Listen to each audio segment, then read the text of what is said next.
محترمہ مریم اورنگزیب صاحبہ، اب میں دعوت دینا چاہوں گا پرنسپل انفارمیشن آفیسر جناب مبشر حسن صاحب کو اور executive director state life insurance corporation جناب شاہد اقبال بلوچ صاحب کو کہ وہ میز پر آئیں اور صحافیوں اور میڈیا ورکرز کے صحت انشورنس کے معاہدے پر دستخط کی تقریب کا باقاعدہ آغاز کریں۔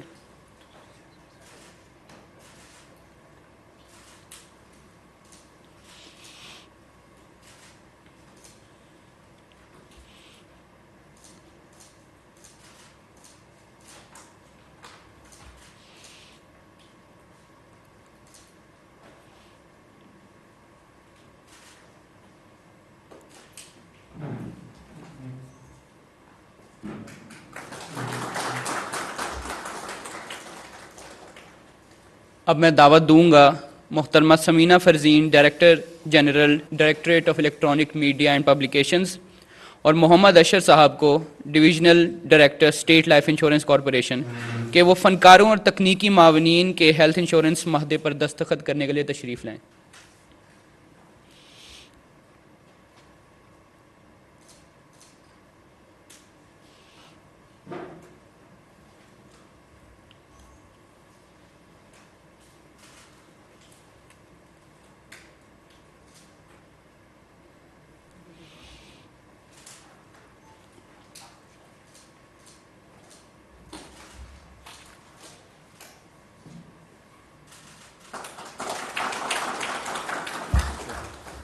میں دعوت دینا چاہوں گا محترم وزیر اعظم محمد شہباز شریف صاحب کو کہ وہ تقریب سے خطاب کریں۔ محترمہ مریم اورنگزیب صاحبہ، وفاقی وزیر اطلاعات جناب اعظم نذیر تارڑ صاحب، وفاقی وزیر قانون جناب بلال اظہر کیانی صاحب، کوآرڈینیٹر وزیر اعظم Pakistan, secretary information chairman state life Shoaib Javed Hussain صاحب، اور قابل احترام سرکاری افسران اور مہمان گرامی، السلام علیکم۔ آج یہ ایک بہت ہی اہمیت کی حامل یہ تقریب ہے، کیونکہ اس میں معاشرے کے ان طبقات کے لیے، خاص طور پر ہمارے آرٹسٹ حضرات جو دن رات محنت کرتے ہیں، پاکستان کا نام بلند کرتے ہیں، جرنلسٹ اور دوسرے لوگ جو کہ بعض اوقات انتہائی نامساعد حالات میں ان کو کام کرنا پڑتا ہے، خطرات مول لیتے ہیں، لیکن ان کی جو بنیادی ضروریات اس کا ایک فقدان رہتا ہے۔ تو آج جس پروگرام کی ابتدا کی گئی ہے کہ ان کو ہیلتھ انشورنس کور مہیا کرنے کے لیے جو وزیر اعظم پروگرام میں رقوم مختص کی گئی ہیں، اس حوالے سے جو آج جو معاہدے ہوئے ہیں حکومت پاکستان اور انشورنس کمپنیز کے درمیان، یہ انتہائی خوش آئند ہیں، اور یقیناً میں یہ کہنا چاہتا ہوں کہ اس میں محترمہ مریم اورنگزیب صاحبہ کا بڑا کلیدی کردار ہے۔ She is, if I may use the word, moving spirit behind this project. میں یہاں پر یہ بھی کہنا چاہتا ہوں کہ میاں نواز شریف کے دور میں پاکستان میں انشورنس ہیلتھ کارڈ عام آدمی کے لیے اس پروگرام کا ایک اچھے خاصے وسیع پیمانے پر اجرا کیا گیا، اور وزیر اعظم نواز شریف کی جو اس حوالے سے جو سوچ تھی، اس کو ہم نے پنجاب میں عملی جامہ پہنانے کے لیے شبانہ روز کوشش کی، اور اس میں یقیناً دوسرے شعبے بھی شامل ہوں گے. وہ ہیلتھ انشورنس کارڈ ایک پاکستان کے غریب عوام کے لیے، پسے ہوئے طبقوں کے لیے نواز شریف کا ایک بہت بڑا تحفہ تھا. اور وہ پروگرام صرف اور صرف معاشرے کے مفلوق الحال، محروم المعیشت کروڑوں لوگوں کے لیے تھا جو کہ رزق حلال کماتے ہیں، لیکن اسی طریقے سے ان اے ڈفرینٹ کانٹیکسٹ وہ لوگ اپنی بنیادی ضروریات پوری کرنے سے قاصر ہیں. لہٰذا اس پروگرام کے لیے پوری میاں نواز شریف کی سربراہی میں ایفرٹ کی گئی، اور اس کے بعد ریسٹ از ہسٹری. پچھلی حکومت نے جو ہیلتھ کارڈ کا اجرا کیا، مجھے اس سے قطعاً کوئی اختلاف نہ ہوتا اگر وہ پروگرام پرائیویٹ ہسپتالوں کو پیٹرنائز کرنے کے لیے نہ ہوتا. انفارچونیٹلی بغیر اس بات کی تمیز کیے بغیر کہ یہ حقدار ہے اور یہ حقدار نہیں، اکراس دا بورڈ جو وہ مہیا کیا گیا، آپ یقین جانیے کہ وہ لوگ بھی جن کو اللہ تعالیٰ نے شفا بخشی ہے، تندرست ہیں، سبھی نہیں مگر معاشرے میں ایسی کالی بھیڑیں ہوتی ہیں، انہوں نے ناجائز استعمال کیا، اور پرائیویٹ ہسپتالوں نے مل کر عوام کے ان بہت جو انتہائی محدود وسائل ہیں ان کا ناجائز استعمال کیا. وگرنہ غریب آدمی کے لیے، عام آدمی کے لیے، وہ معاشرے کے طبقے جن کو یہ پروٹیکشن حاصل نہیں، اور سفید پوش جو کسی کے آگے ہاتھ نہیں پھیلاتے لیکن وہ تنگ دست ہوتے ہیں، اس کے مقابلے میں معاشرے کے وہ افراد اور طبقے جن کو اللہ تعالیٰ نے تمام نعمتوں سے مالا مال کیا ہے، اور مجھ سمیت جو اپنے بچوں کو نارتھ آف امریکہ اور ساؤتھ آف فرانس میں تعلیم دلوا سکتے ہیں، مہنگے سے مہنگا علاج دلوا سکتے ہیں. جب میں 2003 میں ایک موذی مرض کا شکار ہوا، I had a very close brush with death. اللہ تعالیٰ نے مجھے زندگی دی کہ میں آج یہاں پر آپ کے سامنے کھڑا ہوں. تو امریکہ کے ایک مہنگے ہسپتال میں میں اس وقت غریب الوطنی میں ایام بسر کر رہا تھا. تو امریکہ کے ایک بڑے اسپیشلائز ہسپتال میں میرا علاج ہوا. تو اس زمانے میں اس کے اوپر 80 لاکھ روپے خرچ ہوا. میں یقین کیجیے گا کہ اس وقت سے آج تک سوچتا ہوں کہ غریب آدمی کو اگر اس موذی بیماری کا کسی بھی شکل میں واسطہ پڑے تو وہ کیا کرے گا. اسی لیے الحمدللہ نواز شریف کی قیادت میں ہم نے Pakistan kidney and liver institute بنایا لاہور میں، اور وہاں پر آپ سب کو اور ان کیمراز کے ذریعے پوری قوم کو جان کر بڑی خوشی ہوگی کہ 1000 وہاں پر اس وقت پیوند کاری گردے کی اور جگر کی ہو چکی ہے. 1000 اور انتہائی کامیاب. اور وہاں پہ they are treated according to their financial resources. جو غریب آدمی ہے وہاں پہ اس کا مفت علاج ہے، اور جو امیر آدمی ہے اس سے پیسے چارج کیے جاتے ہیں تاکہ وہ کراس سبسڈی کی جائے اور غریب لوگوں کو وہ وسائل مہیا کیے جائیں.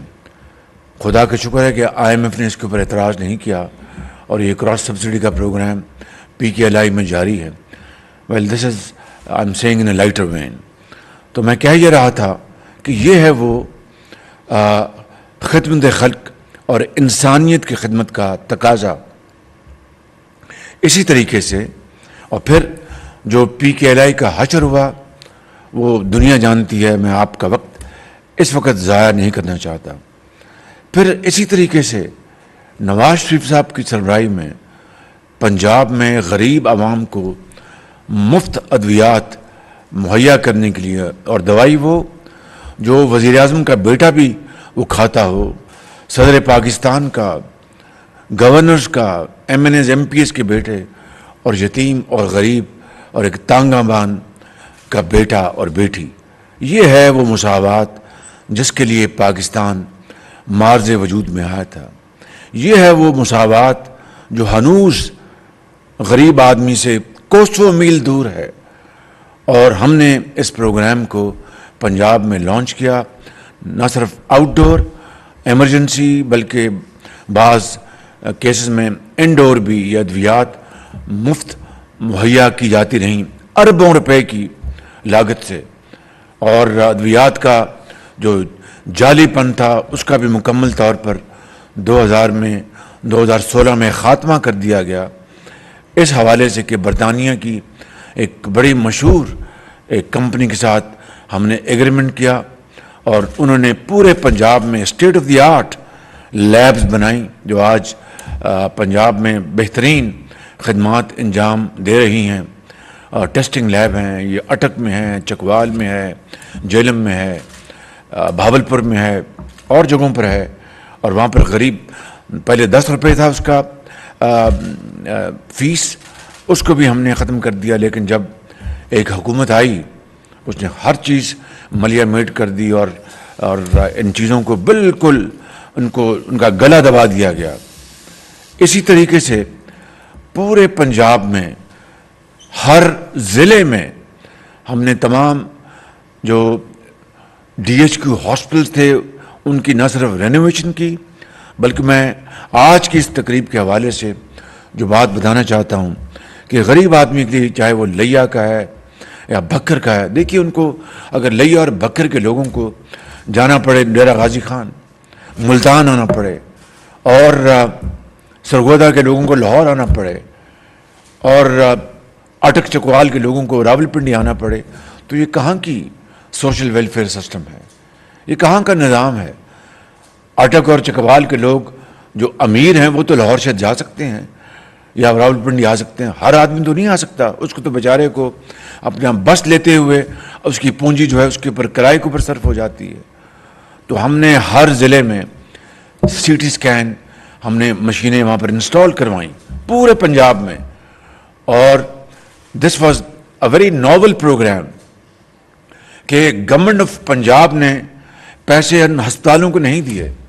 گورنمنٹ آف پنجاب نے شفاف بڈنگ کرائی. میں تھوڑا وقت لے رہا ہوں but I want to make my point very clear. Government of Punjab نے شفاف بڈنگ کروائی. ان بڈنگ کے تحت مایہ ناز دنیا کی کمپنی آئیں اور طے یہ ہوا کہ وہ اپنے سرمایے سے یہ مشینیں پورے پنجاب میں ان کو تنصیب کریں گی اور خود چلائیں گے. ہسپتال میں ضرور ہوں گی لیکن ہسپتال کے عملے یا MS یا پرنسپل جو بھی ہوتے ہیں ان کا کوئی تعلق نہیں ہوگا. اس لیے کیوں؟ ماضی کی 72 سالہ تاریخ گواہ ہے کہ جب مشینیں آ گئیں سرکار کے خرچے سے 3 مہینے بعد مشینیں بند اور باہر جو دکان لگی ہوئی ہے اس کو سارا کاروبار جا رہا ہے اور غریب آدمی بالکل لٹ پٹ جاتا ہے. تو اس لیے ہم نے کہا کہ یہ مشینیں وہی کمپنی چلائیں گی جو لے کے آئیں گی for a period of 5 years. تو ان کا O&M یعنی ان کا آپریشن اور مینٹننس انہی کے ذمہ ہوگا تاکہ کوئی خرابی نہ ہو. اور پھر یہ بھی نظام وہاں پر وضع کیا کہ وہ کمپنی جو وہاں پر مشینیں لگائیں گی ڈاکٹرز جب سکین کریں گے وہیں پر وہ اپلوڈ کریں گے اور وہ کمپنی ذمہ دار ہوگی کہ ان کا لاہور میں ایک بڑا میگا سینٹر ہوگا. وہاں پر بیٹھے ہوں گے جو ایکسپرٹس, وہ ان کو دیکھ کر اور ان کی رپورٹ اسی شام واپس لیا میں, جھنگ میں, سرگودا میں بھجوا دیں گے. ورنہ آپ جانتے ہیں سکین ہو جاتا ہے, ہفتوں رپورٹ نہیں آتی اس لیے کہ ڈاکٹر اویلیبل نہیں ہے, وہ اپنے پرائیویٹ کلینک کر رہا ہے, وہ فلاں جگہ پر ہے. اب آخری بات اس حوالے سے میں بتانا چاہتا ہوں کہ گیپ کمپنیز نے کہا کہ بالکل ہم تیار ہیں، مگر جو گیپ ہوگا between the cost of this equipment اور ان کی جو انکم ہوگی ڈیلی یا ماہوار، اس میں جو گیپ ہوگا تو وہ کون فل کرے گا؟ ہم نے کہا جی ہم فل کریں گے. لہٰذا غریب آدمی کو ایک دھیلا نہیں دینا پڑتا ان ہسپتالوں میں، ان کا فری سکین ہوتا تھا اور وہ کمپنیاں شام کو رپورٹس واپس اپلوڈ کر کے دور دراز علاقوں میں، ڈیرہ غازی خان میں اور بھاولپور میں، بھاول نگر میں ان کو شام کو رپورٹس پہنچ جاتی تھیں. مریض کے ان کے خاندان کو تسلی ہوتی تھی کہ یہ ہے ایک قائد اعظم کا خواب کہ ایک غریب اور امیر میں کوئی تمیز نہیں، ہیلتھ ایجوکیشن سب کا بنیادی حق ہے. مگر بدقسمتی سے مجھے بڑے افسوس سے کہنا پڑتا ہے اس نظام کو بھی تباہ کر دیا گیا. اب ان سے پیسے چارج کیے جاتے ہیں، تو یہ ایک لمبی داستان ہے، یہ پھر کبھی اس کے اوپر بات کریں گے. فور دا ٹائم بینگ میں آپ کو بہت مبارکباد پیش کرتا ہوں اور آپ کی ٹیم کو اور جو انشورنس کمپنیز ہیں ان کا بھی شکریہ. بٹ پلیز وہ جو ہم نے آپ کے ساتھ پنجاب میں ہیلتھ کارڈ کا جو پروگرام یہ کیا تھا، state life is a government organization wholly owned by the government of Pakistan, تو آپ کو فیٹ پروفٹس نہیں کرنے ہیں، آپ کو مناسب چارجز لینے ہیں اور ایفیشینٹ سروس آپ کو دینی ہے. مجھے اچھی طرح یاد ہے جو بڑے رسکس جو ہوتے تھے اس سے آپ شائے وے کرتے تھے. دس از ناٹ دا وے. غریب آدمی اس کو اگر سیریس ایلمنٹ ہے یا کوئی، تو you have to come up with a plan. یہ کیا ہوا کہ آپ چھوٹے موٹے جو بیماری ہیں ان کو کور کریں اور باقی ان کے جی یہ ہم نہیں کور کرتے. But this is a discussion for another day. For the time being میں یہ کہوں گا آپ سب کا بہت شکریہ، آپ کی بہت مہربانی. اور یہ ہے قائد اعظم کا خواب جس کی تکمیل کا یہ ایک اہم سنگ میل ہے. اور میں بہت خوش ہوں اس لیے کہ اسی شعر میں پاکستان کی جو مستقبل ہے اسی میں پنہا ہے کہ ایک ہی صف میں کھڑے ہو گئے یوں محمود و ایاز، نہ کوئی بندہ رہا نہ کوئی بندہ نواز. پاکستان پائندہ باد.